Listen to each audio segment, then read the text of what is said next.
À la fin du XVIe siècle, un jeune jésuite du nom de Matteo Ricci pénètre en Chine. La Chine, c'est le jackpot. C'est nouveau. Sa mission, évangéliser la Chine. La mission des jésuites était de participer à la reconquête de la chrétienté à travers le monde.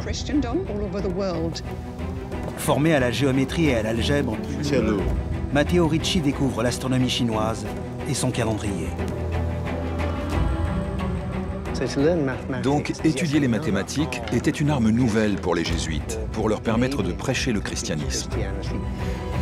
Il comprend que l'art de mesurer le temps et de prévoir les phénomènes célestes sont aux sources de l'autorité impériale. Dans la Chine impériale, l'astronomie occupait une place très importante au niveau politique. Il entraîne à sa suite 3 générations de jésuites dans une formidable bataille à la conquête du pouvoir au sein de la cité interdite. Leur plan, convertir l'empereur et avec lui tout le peuple chinois.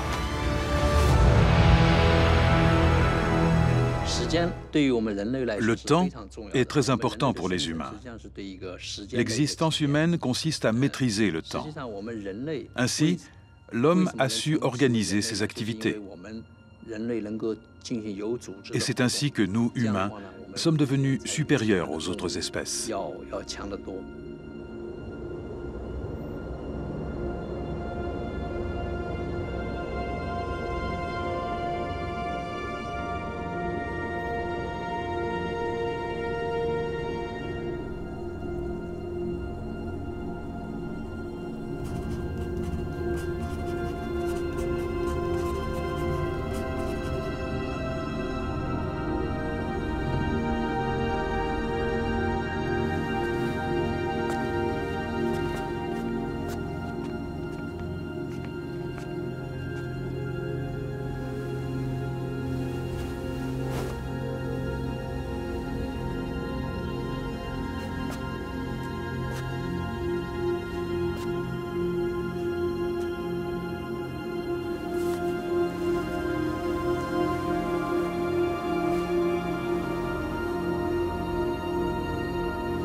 愿圣天保我大明风调雨顺，国泰民安。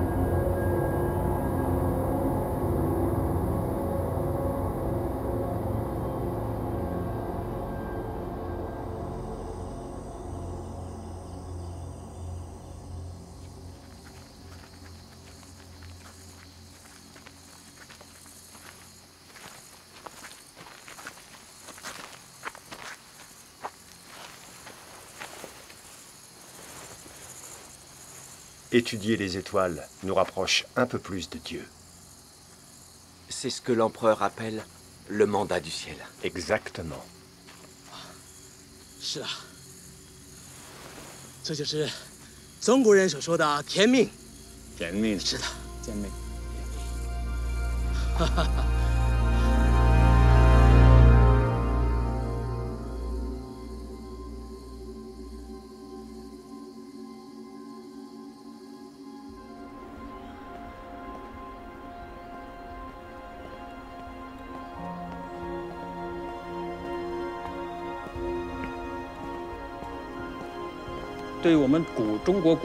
Pour les Chinois d'autrefois, le temps avait une signification particulière. Ils voulaient faire chaque chose au moment approprié. Ils pensaient que ce moment approprié était déterminé par le rythme de la nature.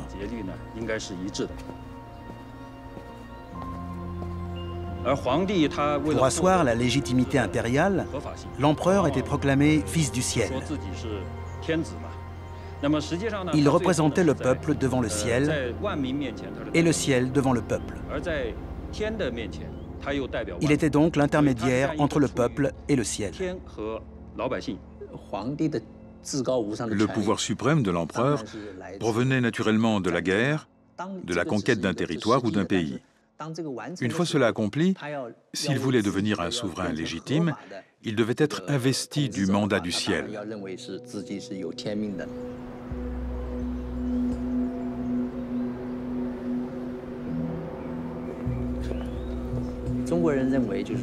Les Chinois considéraient l'endroit où résidait l'empereur, en l'occurrence la cité interdite, comme l'endroit le plus important. À ce lieu correspondait l'étoile polaire. Autrefois, l'étoile polaire était appelée étoile impériale, et sa zone périphérique était l'équivalent céleste de la cité interdite. C'est depuis ce lieu que l'empereur gouvernait le pays. C'était un lieu clé.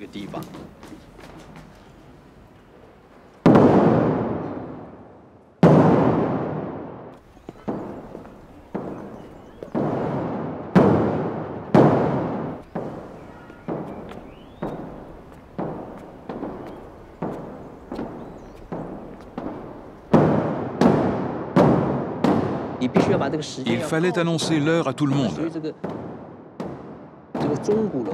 La tour du tambour et de la cloche servait à cela. Plus la société se développe, plus les exigences pour un service de l'heure sont élevées. Il y a eu des tambours, des cloches, puis des horloges et des montres. Les horloges et les montres sont des symboles d'une civilisation plus moderne.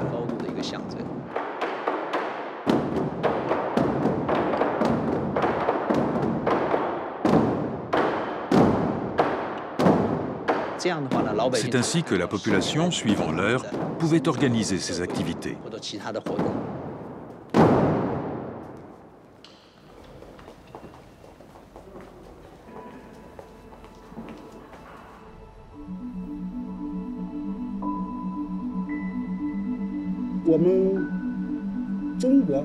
En Chine, comme dans d'autres civilisations anciennes, on a commencé à étudier le temps et le calendrier depuis très longtemps. Il y a 4000 ans, il y avait déjà des observatoires pour contempler le ciel et prévoir le temps. Actuellement, nous avons deux systèmes principaux pour la mesure du temps. L'un est le système du temps astronomique, l'autre est le système du temps atomique. Le système du temps astronomique est basé sur deux mouvements. D'abord, la rotation de la Terre sur elle-même, et ensuite, la révolution de la Terre autour du Soleil.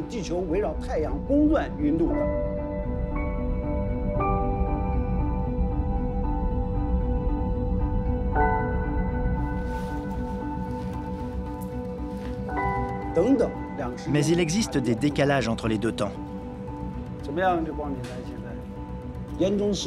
L'horloge atomique permet des calculs plus précis.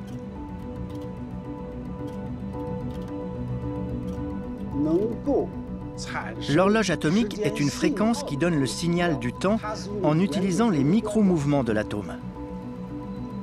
Nous avons 4 satellites chinois dans l'espace. Sur ces 4 satellites, nous avons installé des horloges atomiques qui nous permettent de nous localiser et de naviguer. Le calcul du temps est essentiel pour ces deux fonctions.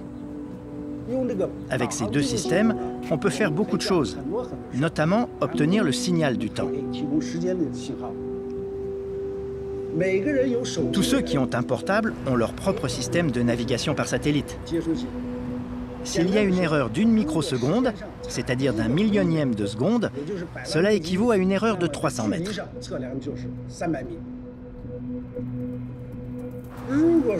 Par exemple, si votre GPS ne vous fournissait pas d'informations exactes, la circulation automobile en ville serait chaotique. Si les télécommunications utilisaient le même signal erroné, la même chose se produirait dans le système financier. En une nuit, un millionnaire pourrait perdre sa fortune et deviendrait aussi pauvre que moi.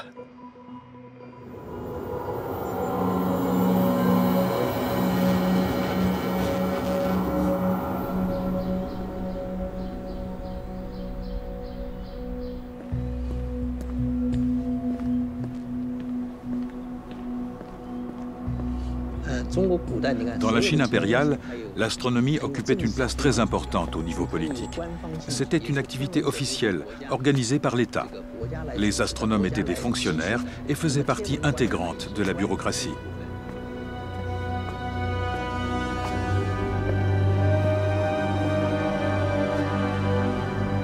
Sous la dynastie Tang, le bureau de l'astronomie pouvait compter jusqu'à 1000 personnes.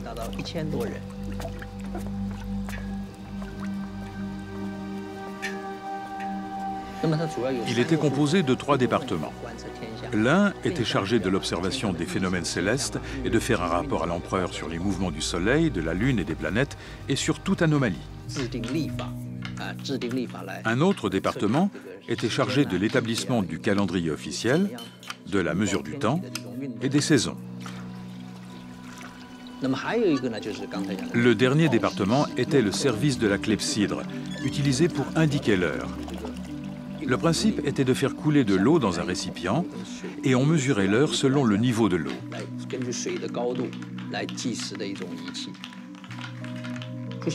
Lorsqu'il y avait des erreurs de prévision dans le calcul d'une éclipse de soleil ou de lune, cela indiquait qu'il y avait un problème de gouvernement du pays. L'empereur devait faire son examen de conscience et revoir sa politique.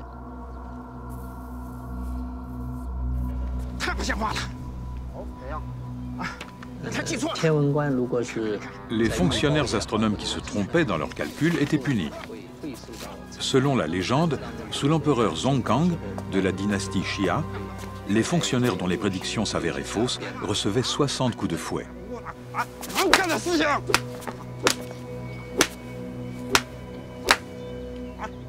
La prévision des éclipses de soleil était très importante pour l'établissement du calendrier officiel. L'éclipse de soleil, en tant que phénomène anormal, était considérée comme néfaste, car le soleil symbolisait l'empereur.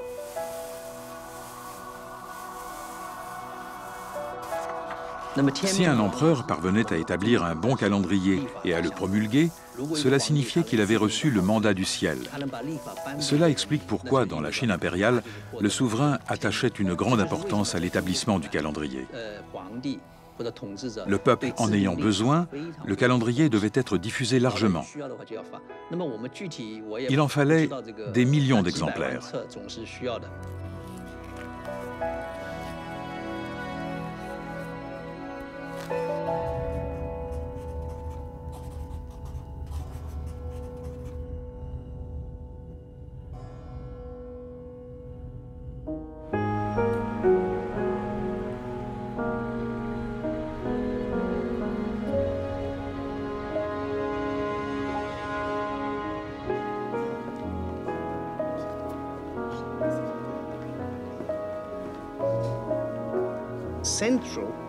La résurrection du Christ est un élément central de la religion chrétienne. Pâques commémore cette résurrection. Et la date de cette fête est fixée en fonction de la lune, et pas seulement du soleil. Ce n'est pas comme Noël qui tombe toujours le 25 décembre. Dans la chrétienté, il y avait des désaccords concernant la méthode de prédiction et le mode de calcul de la date à laquelle devait être célébrée Pâques.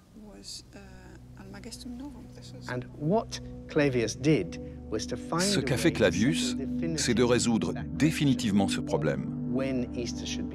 C'est là-dessus que portait la réforme grégorienne du calendrier qui unifia la structure du temps liturgique.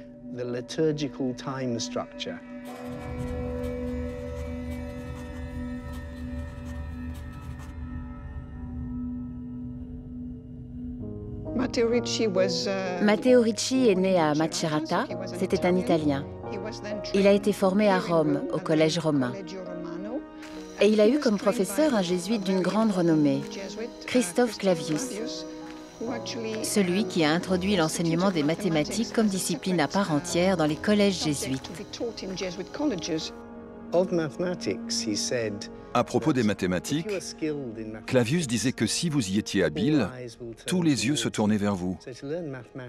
Ainsi, étudier les mathématiques donnait aux jésuites une arme pour prêcher avec succès le christianisme en Chine.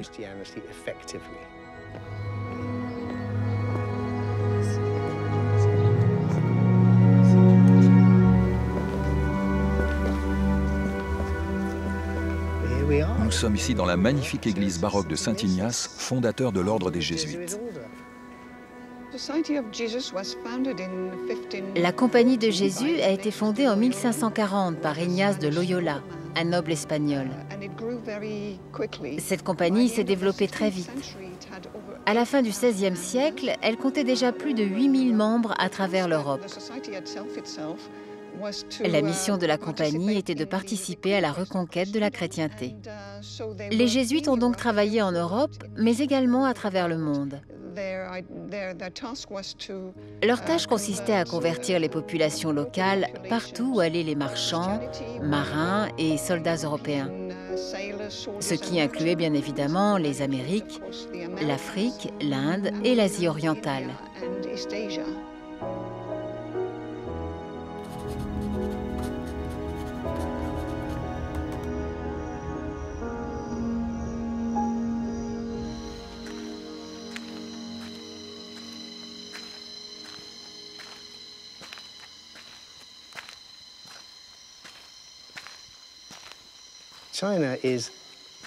À cette époque, la Chine, c'est le jackpot. C'est nouveau. C'est quelque chose qu'un jeune jésuite pouvait viser. Et je pense qu'il y avait là un élément d'émulation. Aller en Asie était pour la plupart d'entre eux un voyage dont ils savaient qu'ils ne reviendraient pas. D'ailleurs, un tiers d'entre eux mourraient avant d'arriver à destination. Donc la notion de vocation, qui amène à aller sauver des âmes à l'autre bout du monde, était vraiment omniprésente.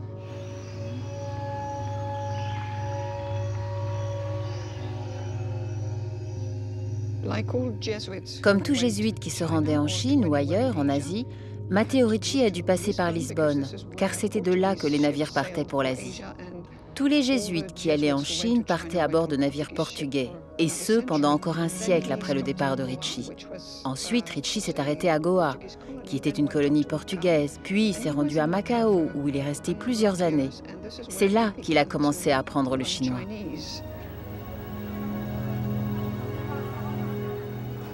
Les jésuites, présents à Macao depuis sa fondation, ont tenté plusieurs fois d'entrer en Chine, mais sans jamais y parvenir. Les rares personnes qui ont eu des contacts avec les Chinois nous ont dit que c'est une perte de temps d'essayer de les gagner par la foi.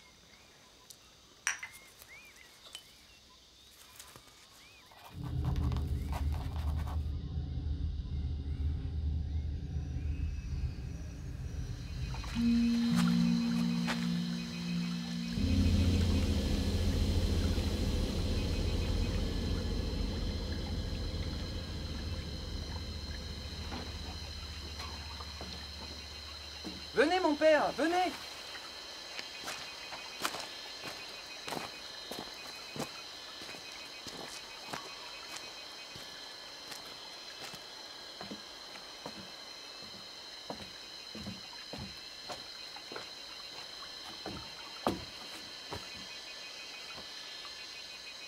C'est bon de vous voir. Pour moi aussi.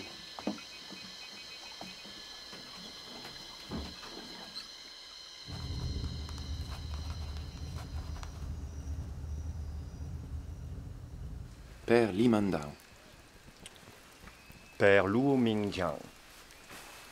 On peut commencer? Bien sûr, mon père. Ebexo. Jiamian. Abelard. Dongyao. Abenado. Chendong. Abakar. Baoguo Jiejin.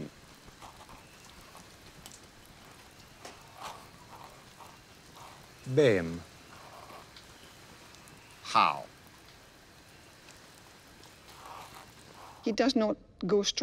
Matteo Ricci n'est pas allé directement à Pékin. Il a d'abord pénétré le territoire chinois dans le Guangdong, la province où se trouve Macao. Matteo Ricci a voyagé en Chine et il a été étonné par beaucoup de choses. D'abord, le pays était vaste et riche et le système de connaissances y était très développé. Cela comprenait la morale et la philosophie, mais aussi l'astronomie et les mathématiques.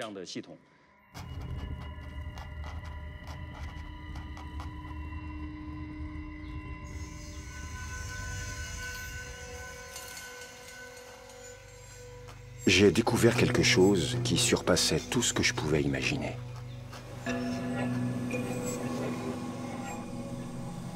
Il y avait une montagne sur un côté de cette ville, et à l'intérieur de ces murailles, un vaste espace plan, tout à fait adapté à l'observation des étoiles.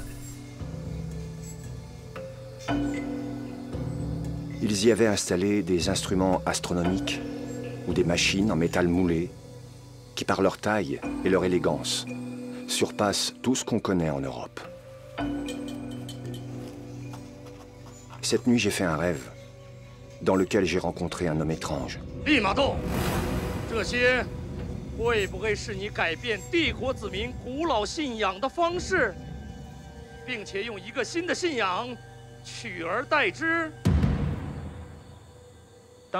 Quand Matteo Ricci est arrivé pour la première fois à Nankin, c'était la première capitale de la dynastie Ming, où se trouvait le premier département d'astronomie de cette dynastie.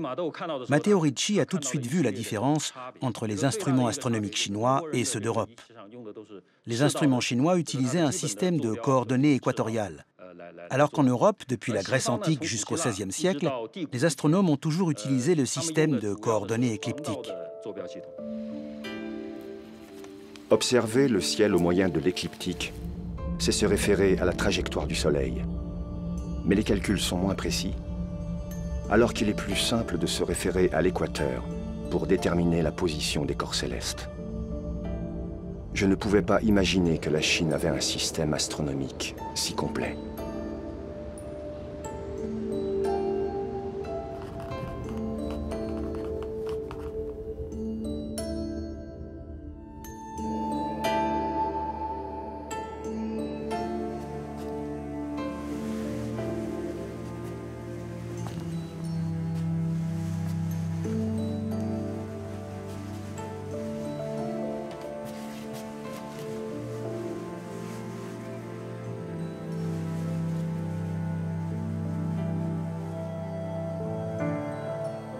Je vous remercie de votre aide. Je vous en prie, mon père.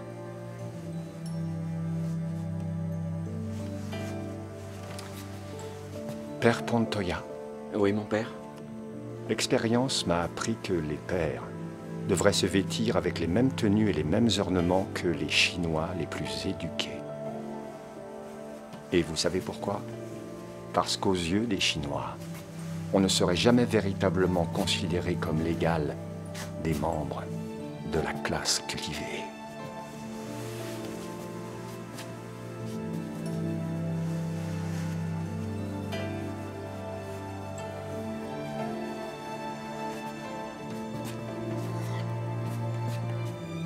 Vous pouvez être certain que l'empereur sera très heureux de vous voir habillé comme ça. Très heureux.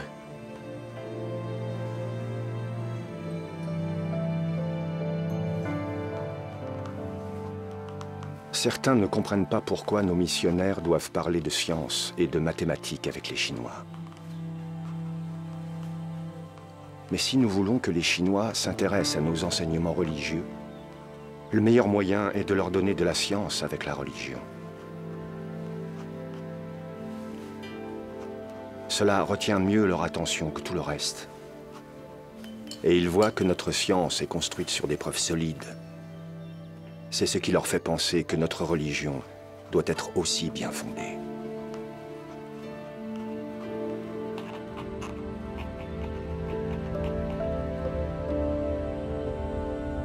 Calculating the elongation of a planet.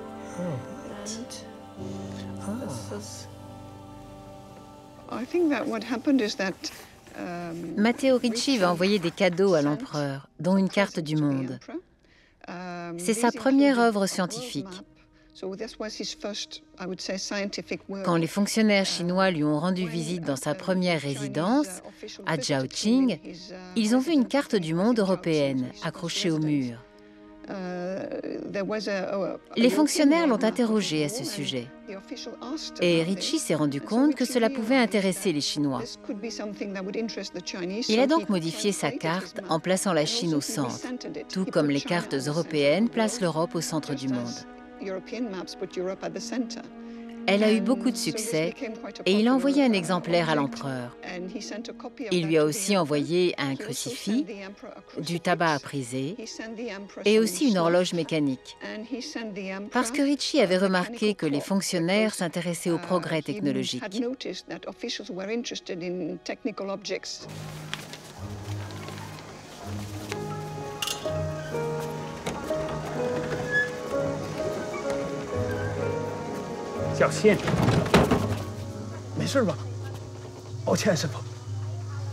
大家伙没事，走吧。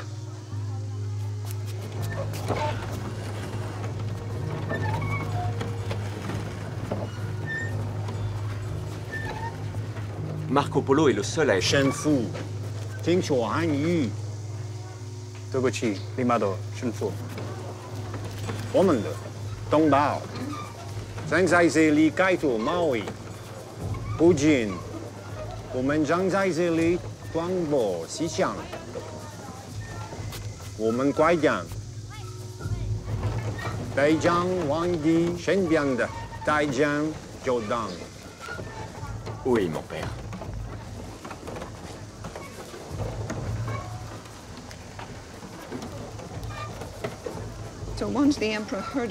Quand l'empereur entendit parler des objets que les jésuites apportaient, il a simplement dit qu'il était intéressé. Lichin, un des eunuques de l'empereur, qui était un dignitaire de la cour, était en charge de satisfaire ses volontés. C'est donc Lichin qui a fait venir Matteo Ricci à Pékin avec son horloge.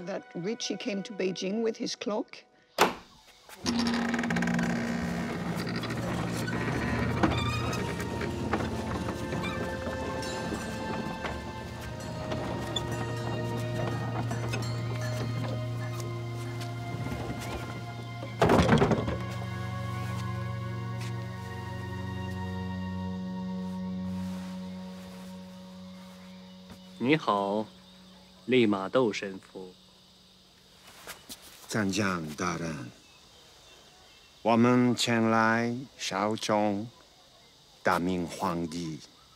很好，我们很期待你在信中所提到的礼物。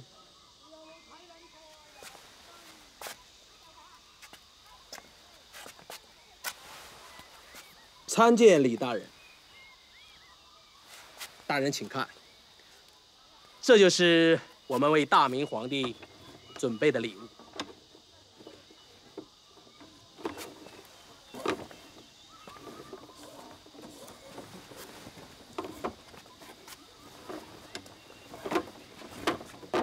吾皇对这个字明钟很感兴趣。李大人，他可以自己报时，指针可以指出时刻。哦，可是，在我们说话期间，他并没有发出任何的响声。回李大人，此钟还没有安装好，过一会儿我们会把它安装妥当。衷心的希望这个字明钟，大明皇帝能够喜欢。我会向吾皇转达你们的好意。谢李大人。愿皇帝喜欢。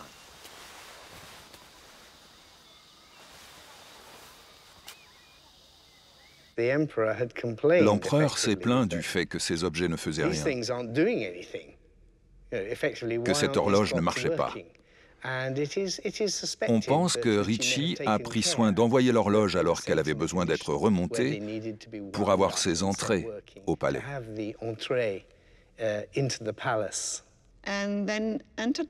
Et il est entré au palais pour apprendre aux eunuques comment entretenir l'horloge.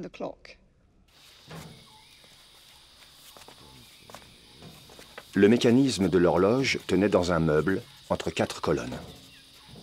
L'heure était affichée sur le cadran de l'horloge en caractère chinois.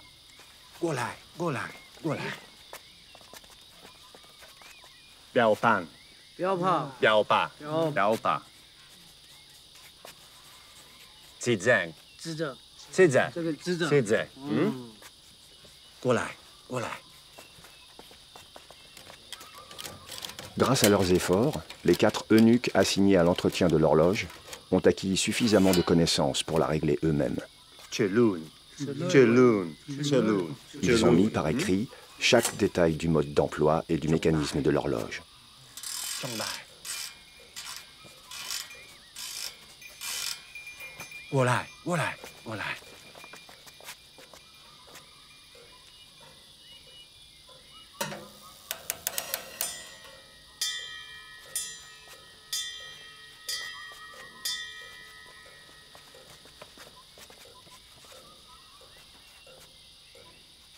Intrigué par nos connaissances scientifiques, l'empereur nous autorisa à vivre dans la cité interdite. Nous étions des religieux pauvres. Nous devînmes des maîtres de la science essentielle de la Chine.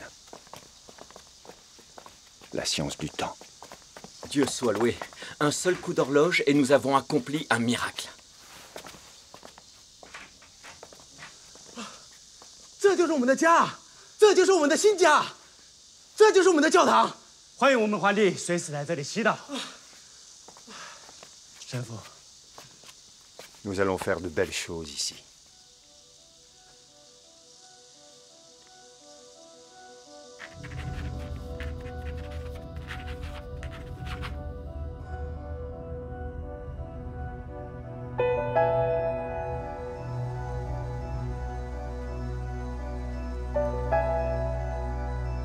弟子保罗愿意付出全部的真心实意，一生跟随耶稣，遵循天主旨意。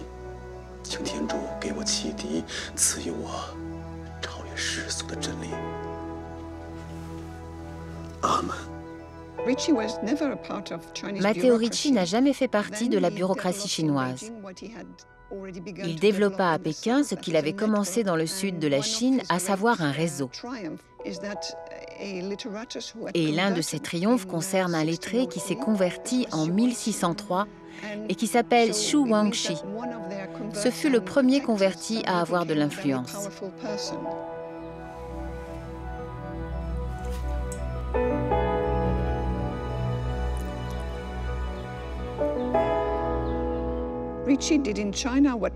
Ricci a fait en Chine ce que Clavius a fait à Rome, à savoir enseigner.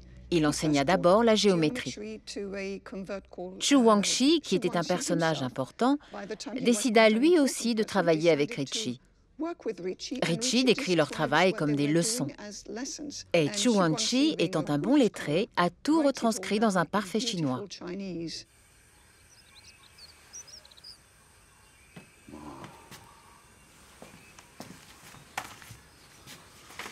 直角三角形，两条直角边的平方和等于斜边的平方。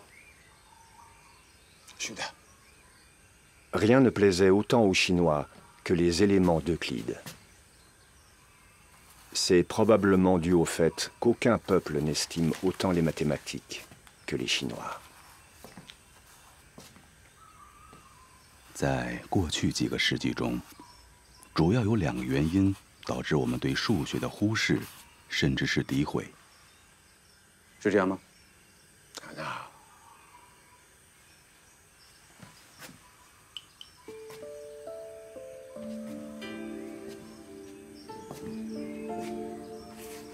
一是学者追求投机主义哲学，重理论轻实践；其次，无数染指数学，把数学变成一门充满神秘主义的研究。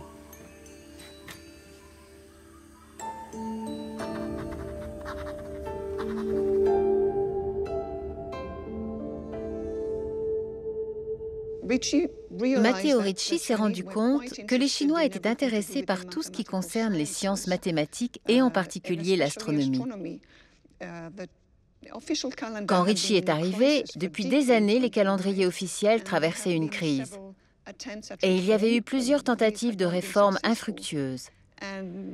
Ricci, qui n'était pas lui-même un spécialiste, a donc adressé une lettre à Rome pour demander que soient envoyés en Chine des jésuites formés en astronomie.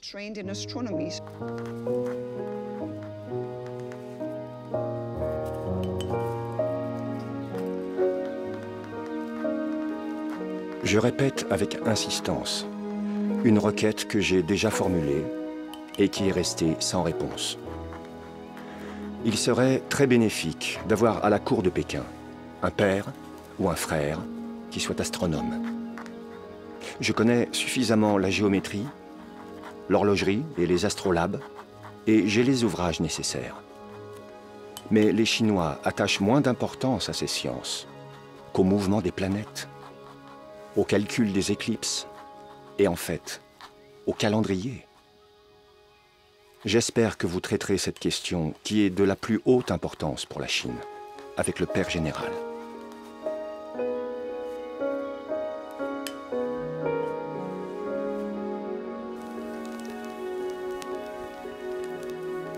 Il faut garder à l'esprit le fait qu'envoyer des messages de Chine en Europe et de faire voyager des hommes entre la Chine et l'Europe, c'était comme une mission sur Mars. Il faut bien réaliser que tout ça prenait énormément de temps. Je ne pense pas que Ritchie ait été surpris qu'on ne lui ait pas envoyé de jésuites formés en astronomie. Sinon, il aurait pensé « Oh, c'est allé vite ». Mais en fait, il ne les a jamais vus arriver.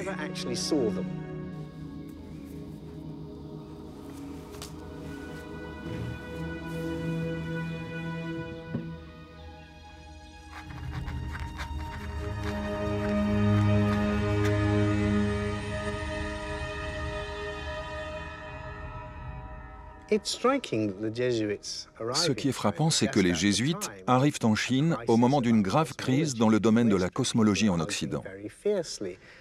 On se disputait violemment pour savoir si le Soleil tourne autour de la Terre ou si la Terre tourne autour du Soleil.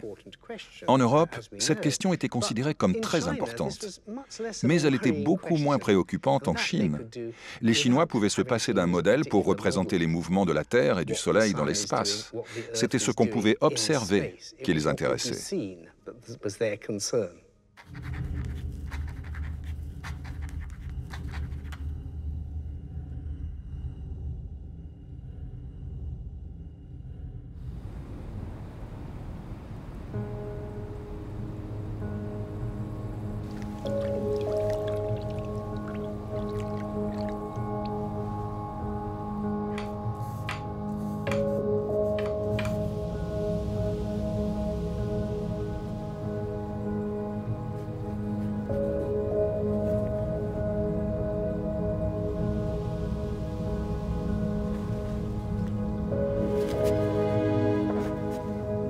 Je vous quitte sur le seuil d'une porte ouverte. Celle qui mène à une grande récompense. Mais seulement après de durs travaux et de multiples dangers.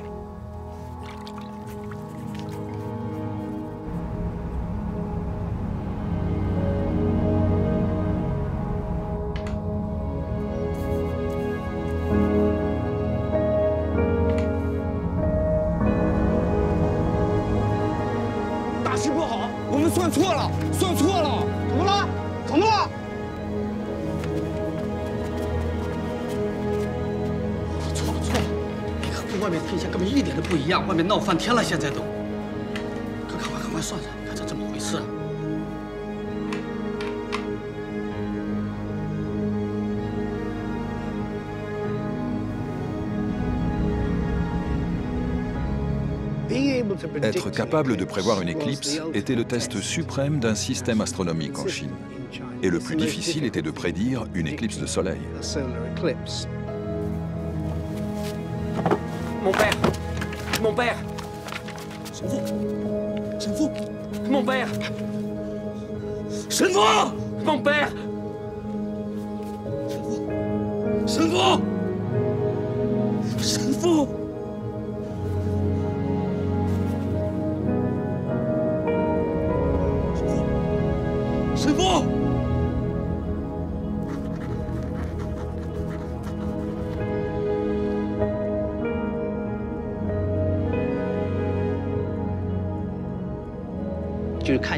Tout reposait sur la capacité de prédire les phénomènes célestes, et en particulier les éclipses de lune et de soleil.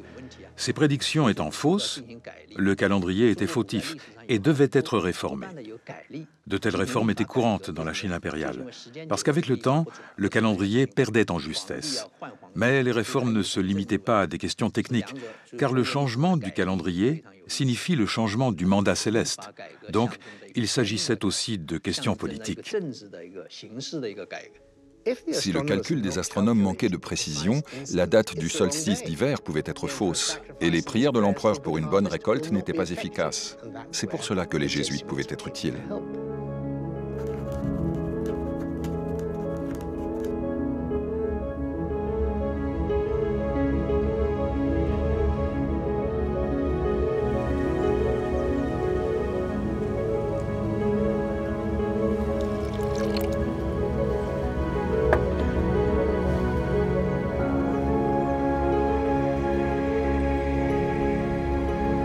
On sait que le Soleil et la Lune ont chacun leur trajectoire.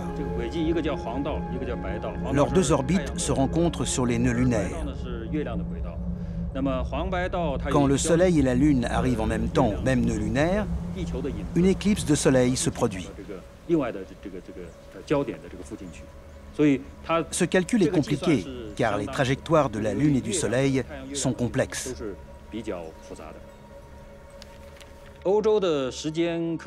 La science du temps occidental et la science du temps chinoise étaient toutes deux basées sur l'astronomie. Mais elles étaient très différentes. D'abord, les systèmes d'unités de mesure étaient différents. En Chine, on utilisait des cycles et des constantes. En Occident, on construisait d'abord un modèle géométrique du mouvement des planètes.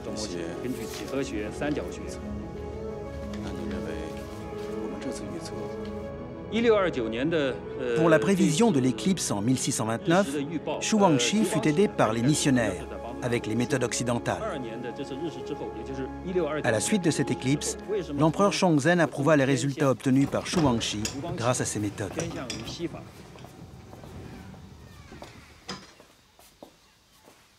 臣徐光启拜见皇上。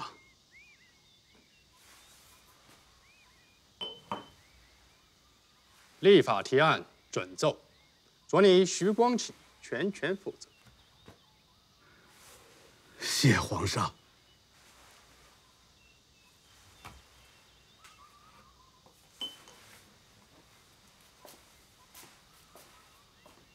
Quand le bureau de l'astronomie a été confié à Xu Guangxi, il voulait faire la réforme en utilisant les méthodes occidentales. 这个我们推测的试射时间呢，只差了1分钟，而他们欧洲人推测的时间差了15分钟呢。但是西方人的推算时分更加准确。 其实这并不是我们自己天文时的无知，而是知识系统发生了偏差，而这种偏差，只有西方人才能够帮我们纠正。Chaque prescription étant justifiée, Xu Guangxi était persuadé qu'il pouvait résoudre les problèmes.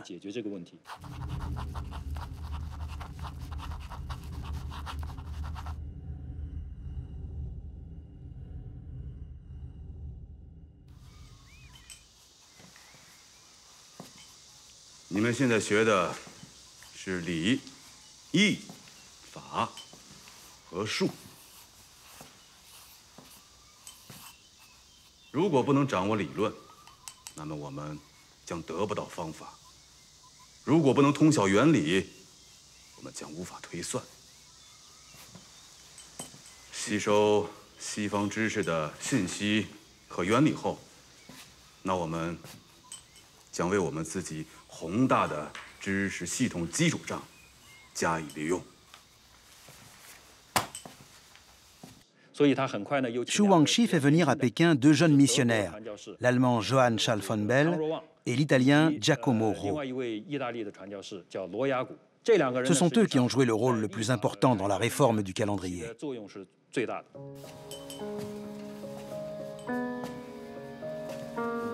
Nous traduirons ensemble en chinois les explications de tous les mouvements célestes et des éclipses. Autrement dit, l'astronomie dans son intégralité, avec des compléments d'informations sur l'arithmétique, la géométrie ainsi que d'autres parties des mathématiques. Nous devons aussi inclure un traité sur ce télescope, récemment envoyé d'Europe.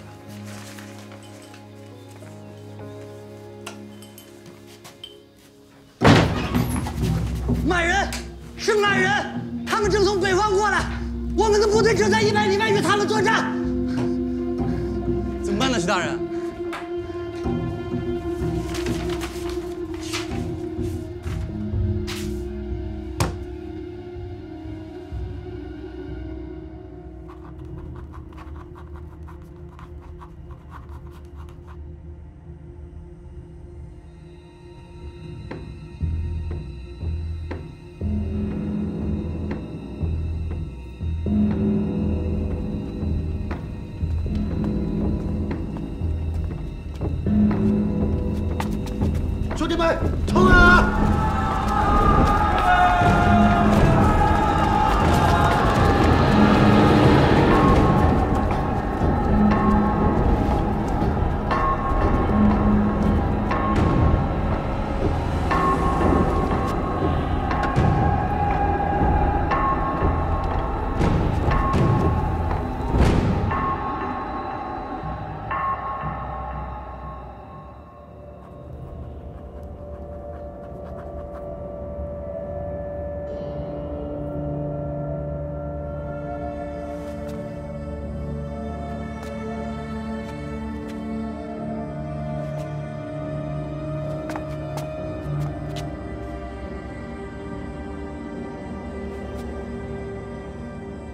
这死无眼却诅咒于地下，